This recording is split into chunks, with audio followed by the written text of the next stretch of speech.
الحمدللہ رب العالمین والصلاة والسلام علی سید المرسلین اما بعد فاعوذ باللہ من الشیطان الرجیم بسم اللہ الرحمن الرحیم۔ آج انشاءاللہ حضرت ہم سبق نمبر 20 کو پڑھیں گے، اور سبق شروع کرنے سے پہلے میں آپ سے گزارش کروں گا کہ آپ اس چینل کو سبسکرائب کر دیجئے اور بیل آئیکن پر کلک کر دیجئے تاکہ آنے والی ہر نئی ویڈیو کا نوٹیفیکیشن آپ کو مل سکے۔ تو سبق نمبر 20 کے اندر آج ہم مختلف قواعد پڑھیں گے۔ سب سے پہلا قاعدہ ہم اظہار مطلق کا پڑھیں گے کہ ان چار کلمات میں نون ساکن کے بعد حرف یرملون ایک کلمے میں آنے کی وجہ سے ادغام نہیں بلکہ اظہار مطلق ہوگا، اس لیے ان چاروں کلمات میں غنہ نہ کریں۔ جیسا کہ آپ سبق نمبر 14 کے اندر پڑھ چکے ہیں کہ نون ساکن کے بعد حرف یرملون کے جو 6 حروف ہیں، اگر ان میں سے کوئی حرف آتا ہے تو ہم ادغام کا قاعدہ استعمال کرتے ہیں اور لام اور را میں غنہ نہیں کرتے، باقی 4 حروفوں میں غنہ کرتے ہیں۔ تو ادھر بھی ویسا ہے کہ نون ساکن کے بعد حرف یرملون آ رہا ہے لیکن یہاں پر غنہ نہیں ہوگا۔ میں آپ کو مثال دیتا ہوں، دیکھیے یہ آپ کے سامنے سبق نمبر 14 اوپن ہے، تو آپ دیکھیے کہ نون ساکن ہے، اس کے بعد جو حرف یرملون ہے میم الگ سے لکھا ہوا ہے، ادھر بھی نون ساکن کے بعد الگ سے، ادھر بھی نون ساکن کے بعد الگ سے، کہیں بھی آپ کو نون ساکن کے بعد جو حرف یرملون ہے وہ اس کے ساتھ اکٹھا لکھا ہوا نہیں ملے گا۔ لیکن اس لیسن کے اندر آپ نے دیکھا کہ نون ساکن کے بعد حرف یرملون اس کے ساتھ ہے، تو اس لیے ان چار کلمات میں ہم نے غنہ نہیں کرنا ہے، ادغام کا قاعدہ نہیں بلکہ اظہار مطلق کا قاعدہ استعمال کریں گے، اور ہم نے ان چاروں میں غنہ نہیں کرنا۔ تو شروع کرتے ہیں، آپ توجہ سے سنیے تاکہ آپ اس کو بعد میں اچھے اور بہتر انداز میں پڑھ سکیں۔ اعوذ باللہ من الشیطان الرجیم، بسم اللہ الرحمن الرحیم۔ دال نون پیش دن، یا الف زبر یا، دنیا۔ با نون پیش بن، یا الف زبر یا، بن یا۔ نون دو پیش نون، بن یا نون۔ صاد نون زیر صن، واو الف زبر وا، صن وا۔ نون دو پیش نون، صن و نون۔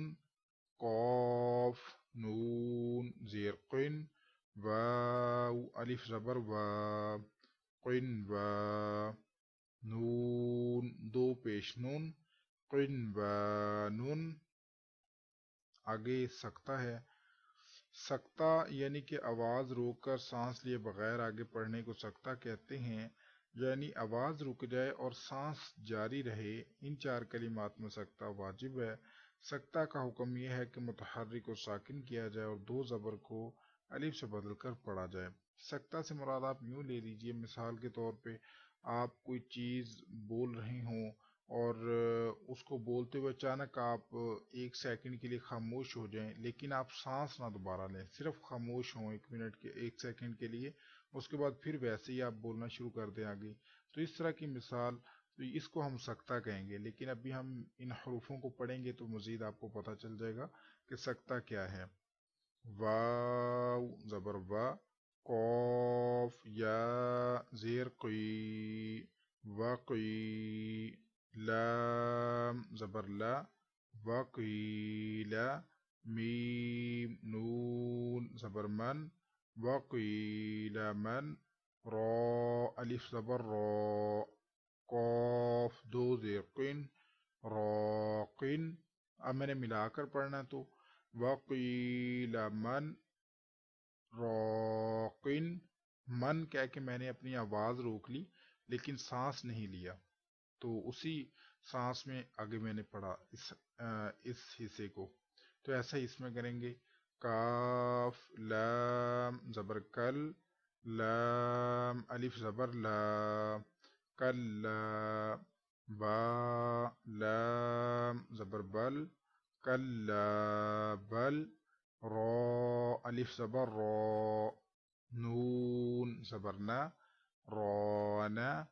کلا بل رانا۔ اب اس میں بھی میں نے سکتہ کیا ہے.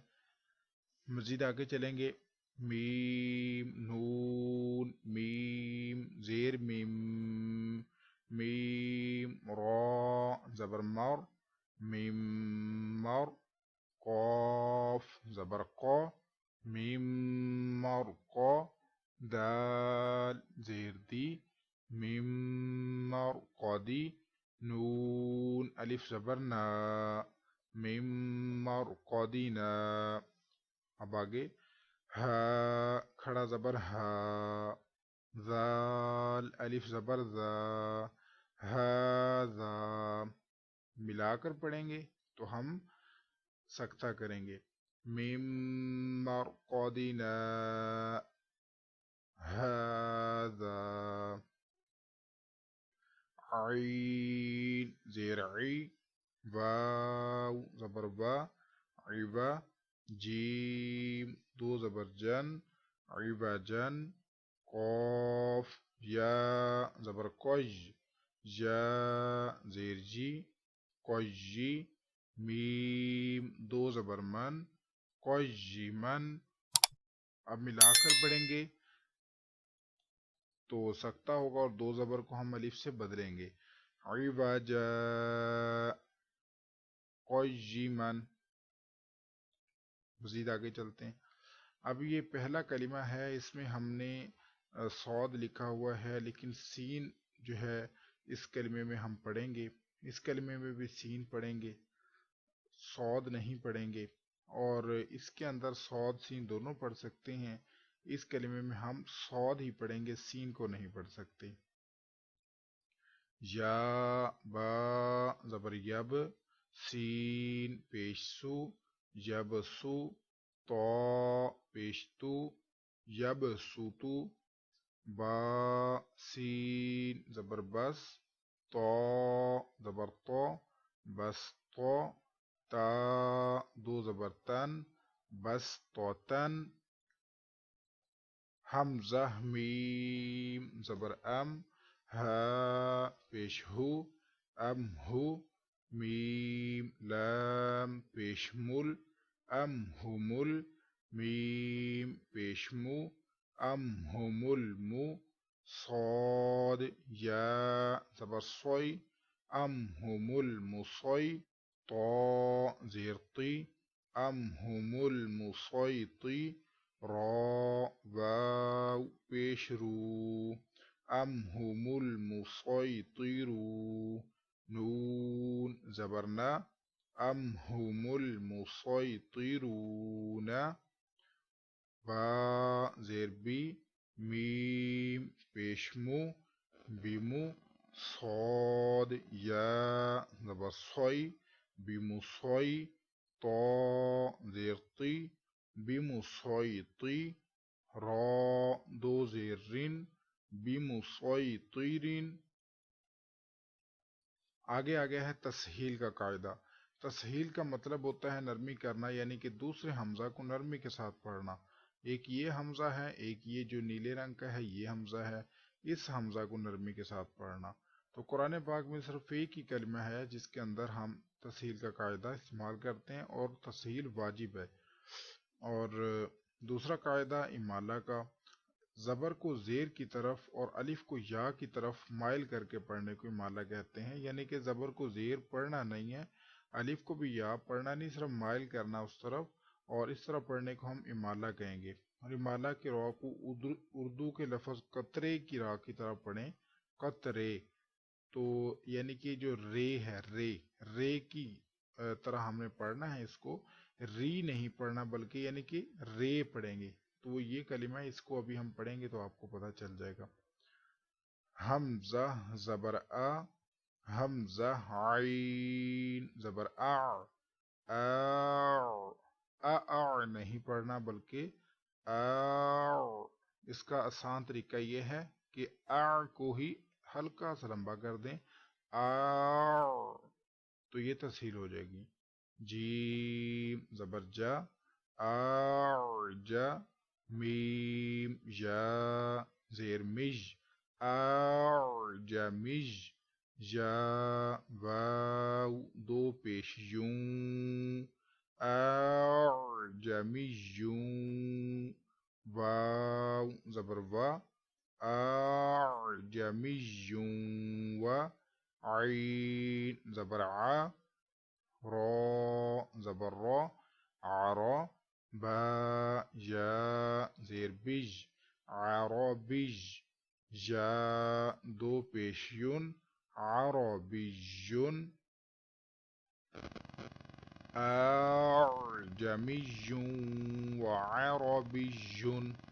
اب امالا کا قاعدہ میم جیم زبر ماجے را امالا والی رے، اس کو ری نہیں پڑھنا، رے را امالا والی رے ماجے رے، ہا الف زبر ہا ماجے رے ہا،